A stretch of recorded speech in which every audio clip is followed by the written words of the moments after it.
Welcome to the deep dive. You know, if you've ever found yourself wrestling with those really, really big questions about life, destiny, free will, hmm then, the territory we're stepping into today, it's maybe the thorniest one of all. It really is. We're tackling that huge paradox, the one that kind of underpins everything about morality, agency, justice. Mm-hmm. It's that tension, isn't it, between free will and, well, divine foreknowledge. Exactly, that fundamental challenge. If a creator knows everything that's going to happen, every single choice, every mistake, the final score, before the universe even gets started, Right. how can any of us honestly say we're making a real choice? Are we just like actors reading lines from a script that's already finished? Or is there genuine, meaningful freedom somehow baked into the whole system? That's the question. And that's really the mission for us in this deep dive. We're looking at sources today that come from this. Well, it's a pretty complex theological framework. It really tries to square that circle. It goes deep into creation, destiny, sin, and this key idea about the completion of free will. It's intricate, almost dizzyingly so. Yeah, I can feel that way. But our job here is to try and unpack that really delicate balance between, divine pre-planning and our own individual responsibility. We want to get to the good stuff, the intellectual gold, without getting totally bogged down. Absolutely. We're basically looking at a system that tries to hold together two seemingly opposing ideas. Yeah. Absolute certainty on the one hand and absolute freedom on the other. So the big paradox, the one we really need to get our heads around, is this. How can a creator know precisely who's going to sin, like down to the exact moment and reason, Yeah. and still be totally just in creating them in the first place? And how does that maintain the integrity of their choices? That's the nut we have to crack. Let's start by looking at how this framework views the creator's initial plan, the blueprint, so to speak. Okay, the blueprint. Let's unpack this. Starting even before time began, right? Yeah. This pre-creation phase. The source material lays out this. It's truly mind-bending sequence of knowing and planning that happens before the world is even founded. It's not just looking ahead. It's like the future's already part of the past. Yes, that's a good way to put it. This is what the text calls pre-creation knowledge, the before. And it's very explicit. The creator knew with complete certainty about the fall. Not just generally, but specifics. Specifics. Knowing the exact fall of key figures it names Hellel, who becomes, the adversary, Satan, and Adam, knew they would fall before the foundation of the world was even laid. Wow. And this isn't like a weather forecast, maybe right, maybe wrong. This is presented as absolute certainty, woven right into the purpose of creation itself. Okay, right there. That's immediately challenging for me. If the creator knows Hell and Adam are going to fall, why? Go ahead. Why create them if failure is guaranteed? Doesn't that make the creator sort of responsible for the mess? That's the core tension, absolutely. And the framework tackles it head on by bringing in the cross right away. See, we usually think of the cross or, atonement as a reaction, like creation went wrong, oops, now we need a repair job, plan B. Right, that's the common understanding. But this source material completely flips that timeline. So the cross wasn't plan B, it was plan A all along. Precisely. The cross, the whole mechanism needed for atonement, wasn't a response to sin. It was explicitly pre-planned. The source even uses the word scheduled. Scheduled before creation. Yes, scheduled before creation itself, Okay. set for what it calls the fulfillment of time. This changes everything about how we see the fall, doesn't it? It really does. If you sequence it out based on this pre-creation knowledge, the order seems fixed. First, nod to the fall. Then plan the cross, the atonement. Then creation. That's philosophically huge. It implies the entire act of creating was done knowing that the ultimate display of love and justice, which needs a sacrifice, was actually necessary for the final goal. So the fall isn't just some unfortunate accident. It becomes, in a way, necessary for completing the whole purpose of creation. That's a crucial takeaway, yes. The Creator had an objective, a completed creation with beings who choose perfect, selfless love. And to really prove, to establish the value of that love, you needed this ultimate demonstration of love and justice. And the fall provided the context, the stage for that demonstration via the cross. Exactly. The fall provides the necessary context for the cross, and the cross provides the necessary mechanism for completion. So the Creator didn't make something perfect that then broke and needed fixing. It was more like a complex system designed from the very beginning to reach its intended completion through this specific pre-known process. Okay, but again, what about the individuals? Hellel, Adam. If their failures were known, needed steps for the cross, were they just pawns? set up to fail. And this is where the framework introduces another fascinating layer. The idea of contingency in the plan. Contingency. How can it be contingent if it's all foreknown? Well, this is where we see the difference between an unchangeable destiny for the creation itself and the absolute freedom of the creatures within it. The ultimate goal, completing creation through the cross, that was fixed. Immutable. Right. But the specific individuals who committed the first acts of sin, that part was contingent. The plan was flexible about who would fall, but totally inflexible about the necessity of a fall happening. Okay, unpack that contingency. What if? What if Hillel or Adam had, defied the foreknowledge and actually chosen obedience? The source material actually explores that exact hypothetical. It says, look, if Hillel hadn't fallen, if he'd stayed humble, or if Adam hadn't disobeyed, the Creator had other ways ready to complete creation. Really? Alternative paths? Yes. The plan wasn't solely dependent on their specific failure. It only depended on a failure happening to set the stage for the cross.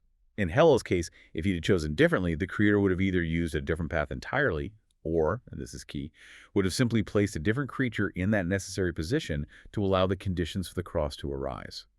So it's less like a playwright demanding specific actors say specific lines, and more like a chess master who knows they're going to win, regardless of which pawn the opponent sacrifices first. The win is guaranteed, but the pawn still made its move. That's a helpful analogy, I think. Yeah. It highlights just how vast this foreknowledge is supposed to be. It's not just a general sense of things. The idea is the Creator always knows all choices of all creatures from before creation. All choices, every single one. Every single one. Yeah. Including exactly who will sin when they'll sin, even where geographically, temporally, everyone, righteous or wicked, will be placed in history. Wow. Every variable, every possible decision tree is all accounted for within this framework driving towards the ultimate goal. Okay, but if the Creator knows I'm going to pick coffee over tea tomorrow morning, how can I really feel like I had the freedom to choose tea? This throws us right back to that core distinction you mentioned, divine non-intervention in choice. And that distinction is absolutely the load-bearing wall here. Knowing a choice is coming doesn't equal causing that choice. The source is really forceful on this point. It completely rejects the idea that the Creator engineers situations just to force people into sinning to fit the plan. Right. The Creator doesn't create creatures just for the sake of punishing them, or, as the source puts it, to burn them. That has to be true for divine justice to mean anything, doesn't it? If the Creator forces the disobedience, then the Creator's responsible for the sin. Correct. The framework insists the Creator does not infringe upon the free will granted to creatures. And crucially, for justice to be fair, it adds another layer. The Creator only allows tests or temptations that the creature is actually capable of managing. Manageable tests. So you're never put in a position where failure is literally the only option. That's the claim. You're never faced with something inherently unwinnable if you choose the path of obedience and accept the available grace. The choice to sin, therefore, rests entirely solely with the creature. So the failure comes from their own internal state, their incomplete will facing a test they could have passed. Exactly. It stems from their own nature, which we'll get to, this idea of an uncompleted will facing a manageable temptation. It's not divine interference rigging the game. So going back to Hillel, the Creator knew he would fall, but Hillel still possessed the actual genuine capacity not to fall. It's just that his nature, his incompleteness, combined with the great status he was given, meant he would inevitably choose pride. And the Creator simply factored that known, freely made choice into the grand strategy. Like knowing a flawed bridge will likely fail under heavy load versus actively blowing up the bridge. The bridge is responsible for its flaw. That's a very apt analogy, yes. The Creator is responsible for the river, the conditions, maybe even the potential load, but the creature is responsible for the inherent weakness of their own will, which is precisely why they need this completion process offered through the cross. Okay, this is still quite abstract. To make it more concrete, this idea of foreknowledge, using free choice without causing it, the sources bring up probably the most stark historical example. Judas Iscariot. Ah, yes. Judas. He's the ultimate test case for this paradox, isn't he? Right. The prophecy had to be fulfilled for the cross to happen. The cross is central to this whole pre-planned creation story. So, the obvious question, the skeptical one, is, was Judas just some poor soul pre-programmed for betrayal to keep the plot moving? Yeah, I mean, you have to ask that. If the outcome is guaranteed, and the source even says the actor could be replaced, Right. How is Judas's free will really any different from, say, an understudy stepping into a role? Is it truly meaningful freedom? I struggle with that. Where's the genuine choice if the end is fixed? The theological framework insists the distinction is not just real, it's absolute.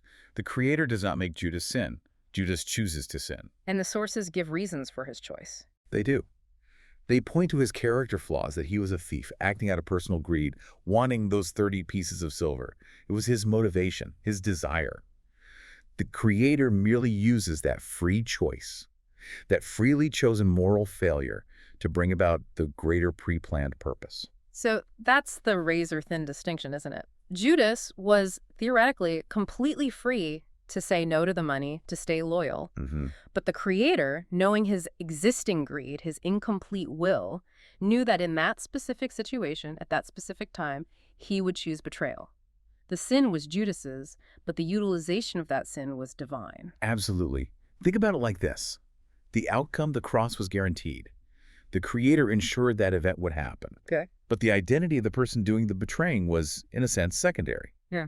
If Judas, maybe in some moment of clarity we don't know about, had suddenly decided not to go through with it, Then what? the source material says the Creator would have simply placed another creature in that necessary position, or potentially even stated the prophecy in a slightly different way to ensure the outcome was still met. Huh. So the prophecy wasn't necessarily Judas must betray me, but more like a betrayal must occur for this to happen.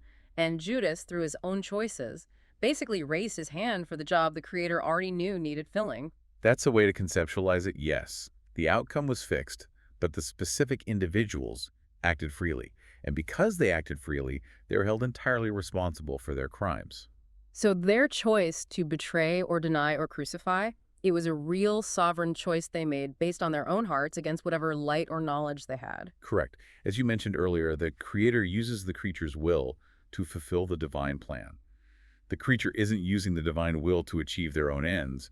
It's a one-way street in terms of utilization. Okay, that distinction is vital for keeping free will meaningful. But here's another angle. If Judas's sin was used by the Creator to bring about the ultimate good of the cross, doesn't that somehow, justify his crime? Could he argue at judgment, hey, I was just playing my part in the grand plan? And the sources shut that defense down completely. Yeah. Vehemently.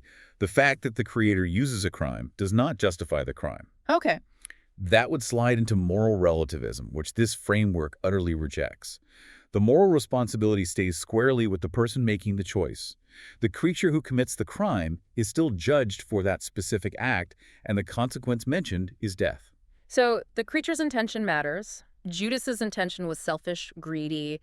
The Creator's utilization was redemptive, just. Those two things remain morally separate. Entirely distinct. Yeah. Judas betrayed because of Judas's own failings, greed, pride, lack of inner strength. He wasn't doing the Creator a favor.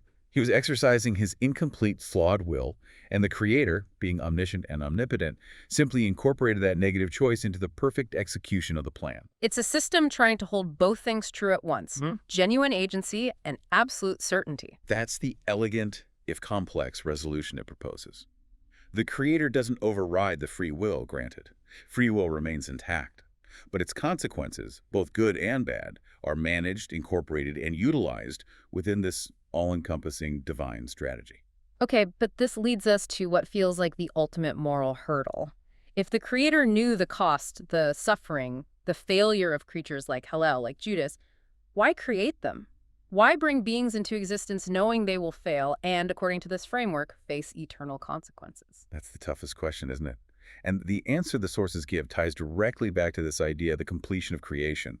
The argument is, the Creator uses the crimes of these known failures precisely to complete creation. Uses sin to complete creation. How does that work? In this view, sin isn't just a bug in the system or an unfortunate byproduct. It's actually utilized as a necessary component in a much larger ultimate revelation of the Creator's own character. So sin serves a purpose in revealing who the Creator is. Exactly. Sin is used to reveal two absolutely essential, intertwined qualities of the Creator. Profound, overwhelming love on one side, and perfect, unwavering justice and righteousness on the other. And you need the sin for that revelation. The argument is yes.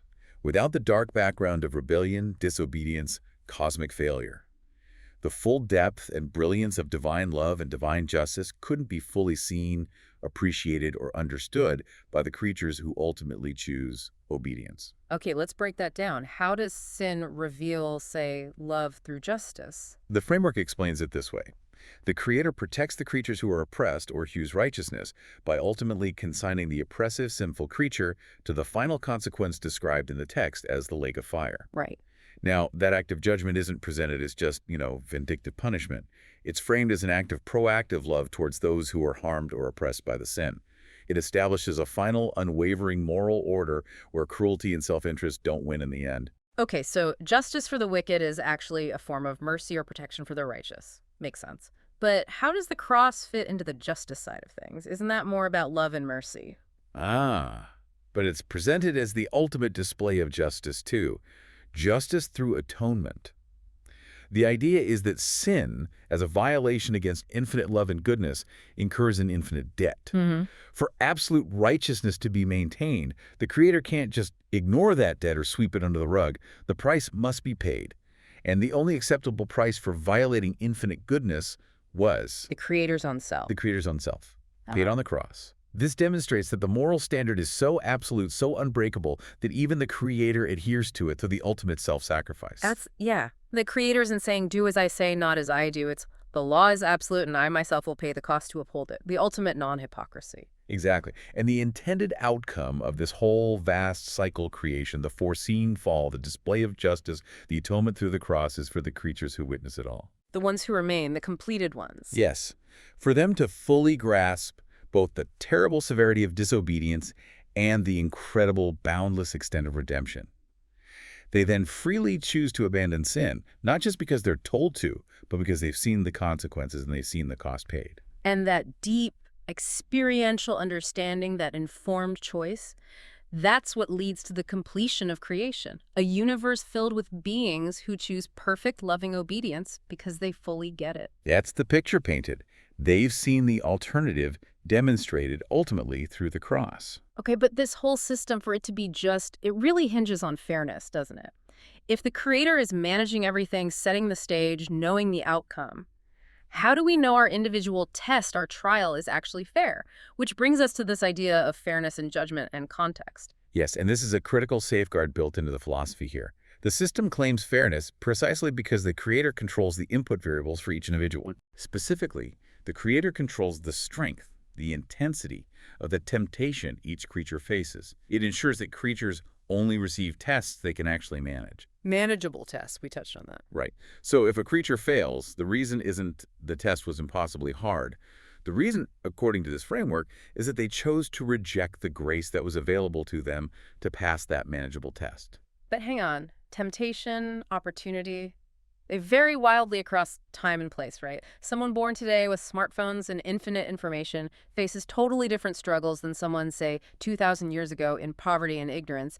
How can the test be fair across those contexts? That's a crucial point, and the source directly addresses it. It states that the Creator oversees all creatures in all eras, specifically to create fair circumstances for each one. So the test is calibrated individually. Calibrated universally and individually, yes.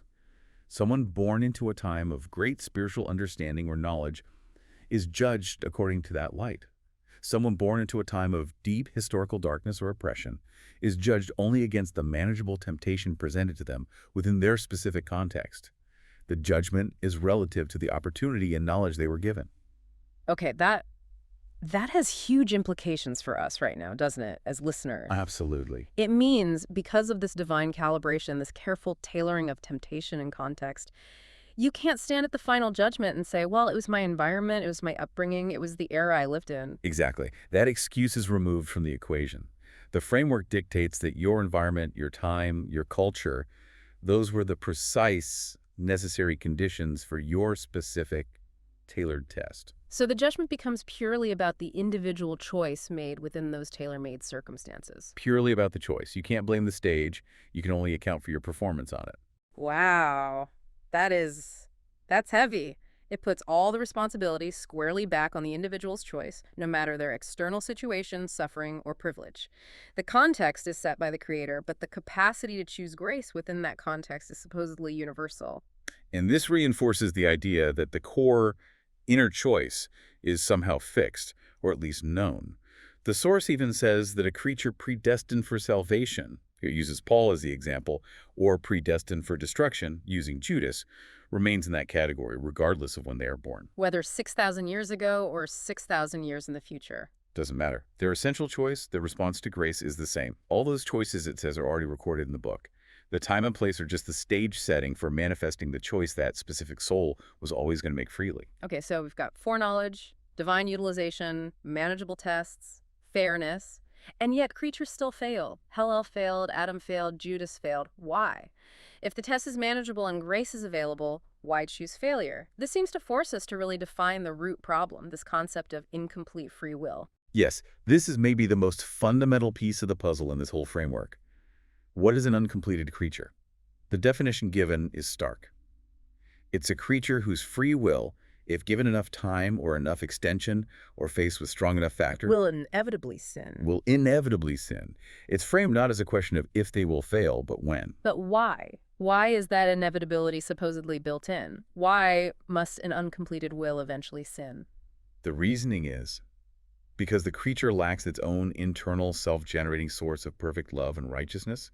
Their will is fundamentally contingent. It depends on the Creator for everything, including moral strength. So left to its own devices. Left to its own devices, an uncompleted creature must eventually sin when faced with the right trigger situation, because they end up relying on their own limited, insufficient internal resources instead of consistently choosing to receive and rely on the necessary external resource, which is divine love or grace.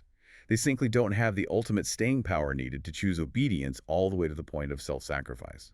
That paints a pretty bleak picture of our natural state. If every creature starts out inherently bound to fail eventually, the whole system seems broken from the start, unless there's a way to fix that incompleteness. Precisely. Which means the Creator must provide a way to complete that free will, ideally before the creature sins, in a way that's final and eternal. And that completion process, that's where the cross comes in again. Exactly. This completion, this perfecting of the will so it becomes reliably obedient, only happens through the cross. The cross isn't just seen as a legal fix for past sins.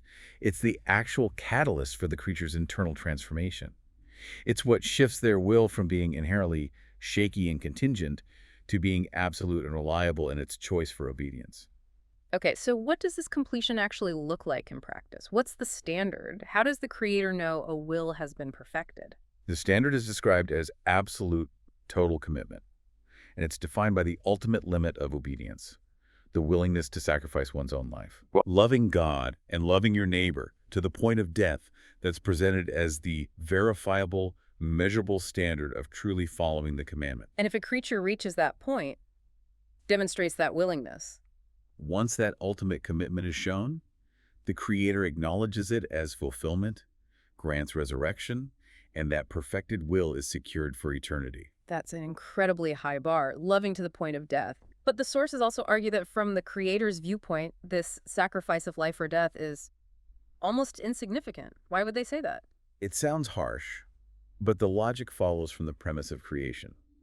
The creature's very existence is entirely dependent on the Creator, right?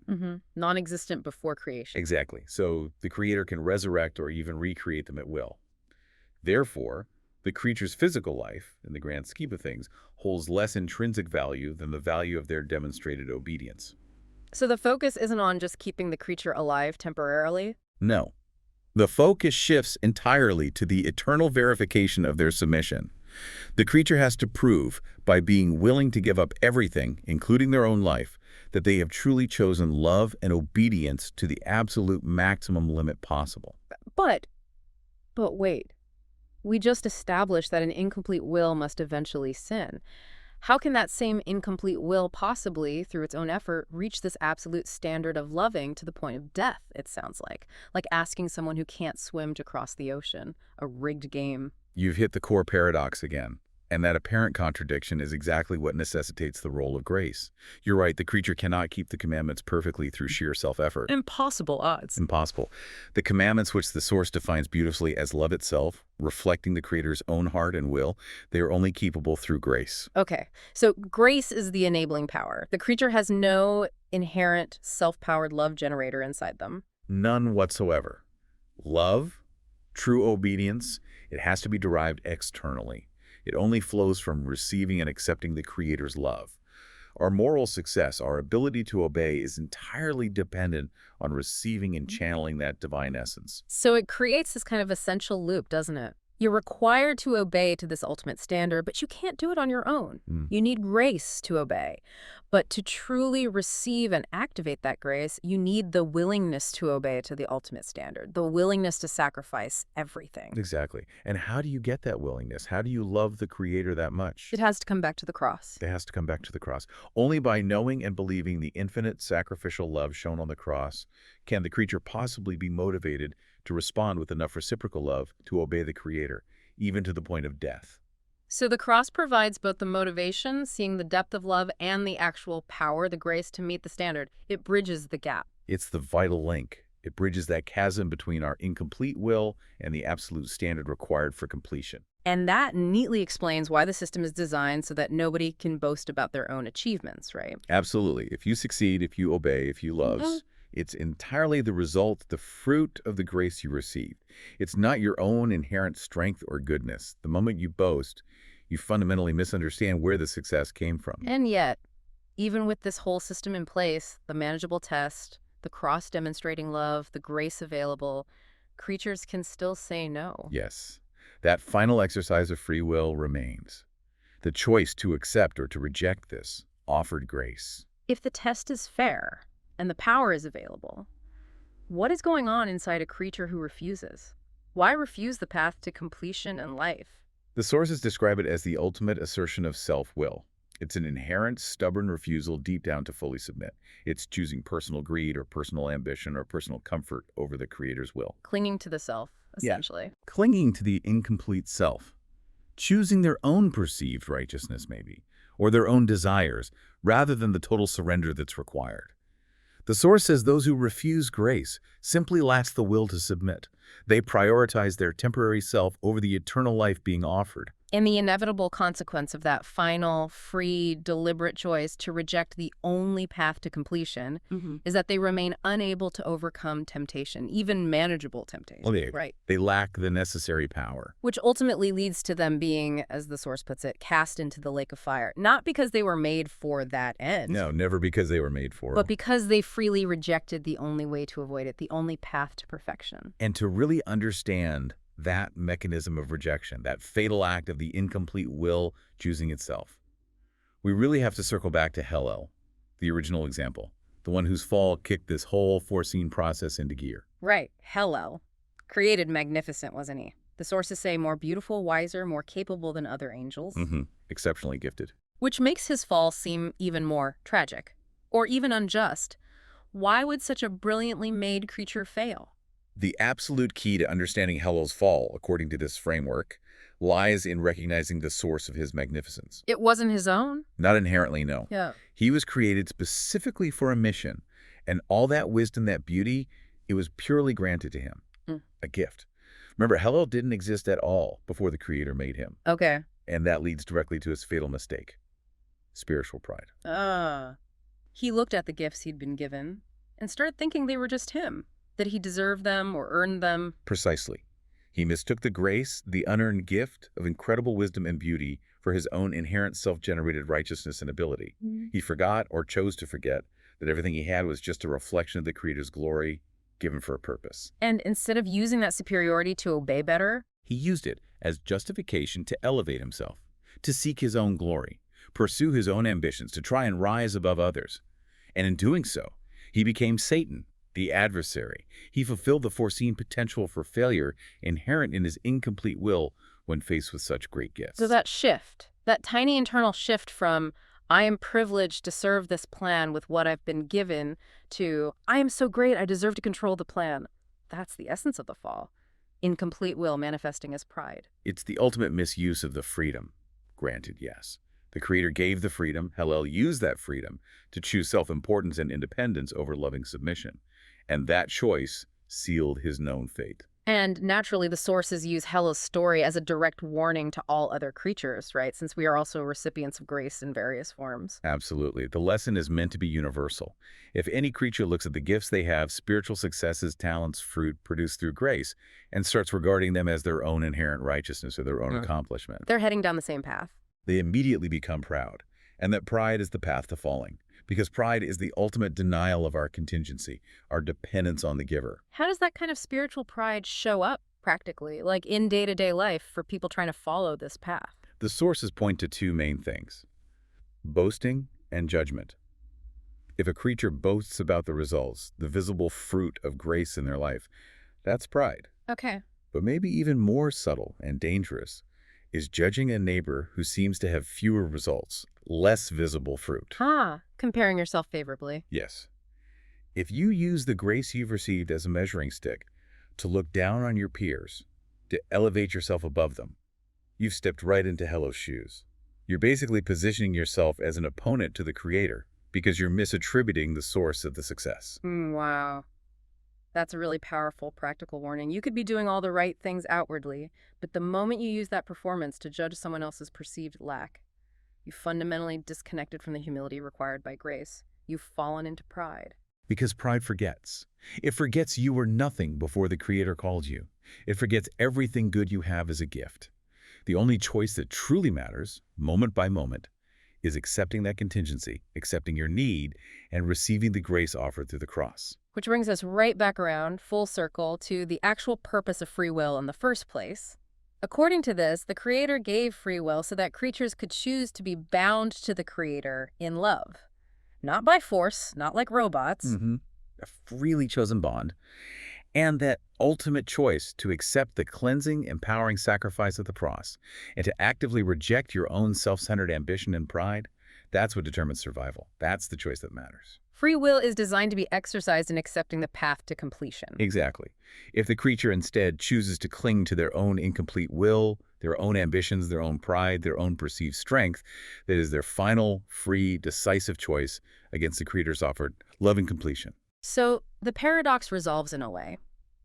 The truest, most complete expression of freedom is the willing, loving choice to submit to the one who granted that freedom in the first place. #tag outro. You know, we started this deep dive trying to make sense of that age-old paradox of foreknowledge and free will. And this framework we've explored, it offers a remarkably coherent answer. Maybe demanding, but coherent. It really does try to hold both sides. The resolution seems to hinge on accepting two truths simultaneously. First, absolute divine foreknowledge. The Creator knows every choice. It's recorded. It's utilized in the grand plan. Total certainty. And second, genuine creaturely responsibility. The individual possesses the real power to choose, the real power to accept or reject the grace that's offered. And the way the Creator avoids being blamed for forcing sin is by locating the origin of sin in the creature's own incomplete will. Right. And then by providing both a manageable test, so failure isn't inevitable in the moment, and a guaranteed way out, a path to completion through the cross. So the Creator effectively uses the creature's free failure to ultimately complete a pre-planned, unchangeable revelation of infinite love and perfect justice. Failure gets utilized for the ultimate success. The creature isn't forced to sin, but if they do choose sin out of their own pride or greed or whatever, that failure was already accounted for, already woven into the divine schedule for redemption. Exactly. The integrity of the choice is respected, but the consequence of that choice is managed and utilized within the Creator's overarching plan. Which means the power of choice, even when the outcome is known to the Creator, remains the ultimate expression of our agency. That choice, accept or reject the transforming love shown by the cross, that's what determines if our will gets completed and perfected, or if it stays incomplete and is ultimately cast away, bearing its own responsibility. Even facing the idea of absolute recorded knowledge of our final destiny, the weight of responsibility for our choice stays entirely with us, the individual. That weight, that freedom, and that responsibility, that's the core of this theological structure. And that brings us to a final, and I think necessary, maybe provocative thought to leave everyone with. It stems from that idea we discussed, the Creator controlling the context, tailoring the tests. Right, ensuring a fair judgment for everyone across all time. Yes. So if the Creator designs the precise environment, the specific culture, the exact historical moment, even the intensity of temptation for every single person, all calibrated perfectly to their capacity to ensure a fair judgment. Mm-hmm. What does that imply about how we should view the choices and failures in other people? People living today in vastly different circumstances, socially, economically, culturally, historically, than our own. That's a challenging question. If the ultimate judgment is solely between the individual and the creator, based on their response to a test perfectly designed for them, it really suggests that judging others, assessing their moral worth based on their context, that's maybe a capacity reserved only for the one who actually knows all the hidden variables, right? Yeah. Both of the human heart and the specific world they inhabit. It certainly demands an incredible amount of humility from our perspective. If the teaching is we can't blame our own environment at the judgment seat, how much less ground do we have to stand on when judging others based on their environment? Yeah. Profound point to think about long after this discussion ends. Definitely something to chew on. Thank you for going on this deep dive with us today. We'll see you next time.